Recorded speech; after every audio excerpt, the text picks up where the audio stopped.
these rates affirming that 1 in 3 women, they continued facing suffering physical and or sexual violence. And most of these forms of violence, they have been experienced by their own intimate partners. And this day was just the tip of the iceberg, because these rates do not include sexual harassment or violence in digital contexts, harmful practices, sexual exploitation, etc. And even worse, we do know that such violence against women and girls is one of the most underreported crimes because of stigma and because of lack of confidence to... It's quite clear that laws are not enough to protect women from the figures that we've been quoting, which have gone unchanged largely for the past decade. So it therefore suggests it's a societal issue and education becomes key. But if the figures haven't changed for 10 years, that means education is not working either. As you have been saying, this is really an urgent problem, and we really need to bring attention. It's going to change through a lot of actions. It's not just laws, although that is clearly a very important issue. We need education that actually transforms the way boys and girls relate, that bring around a focus on equality and consent and mutual respect. And we need also economic empowerment of women, social empowerment of women. We need safe environments. We really need a transformation at all levels of society and with all sectors involved, health, education, justice.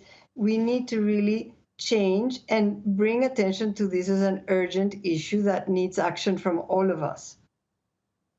Where are women most unsafe? I mean, I suppose I'm asking you about countries where women feel particularly unsafe, but also in terms of the locations, public or in private.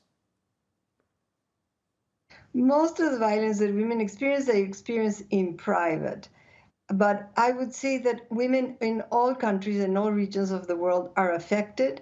Where we see the highest rates is in countries that have been experiencing conflict and instability, clearly, but also regions like the Pacific Islands have very high rates. But really the issue is not to single out which is worse or which. This is a problem that affects women everywhere, in all countries, including high-income countries, in all societies, and it really requires urgent action. And these 16 days and this day of elimination is really not going to change the world, as we all know, but it's really important to bring attention, to bring focus, to bring governments to take action urgently.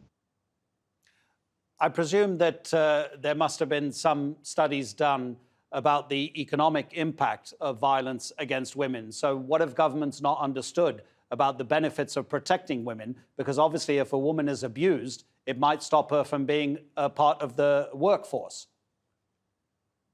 Yes, I think we know very well that gender equality is a win-win. Gender equality bringing women into the workforce and increasing women's participation in society and particularly in economic is really something that has benefits, economic, social, human. And it's also the other side of the coin is we really need to stop a lot of this suffering and human and social and economic costs.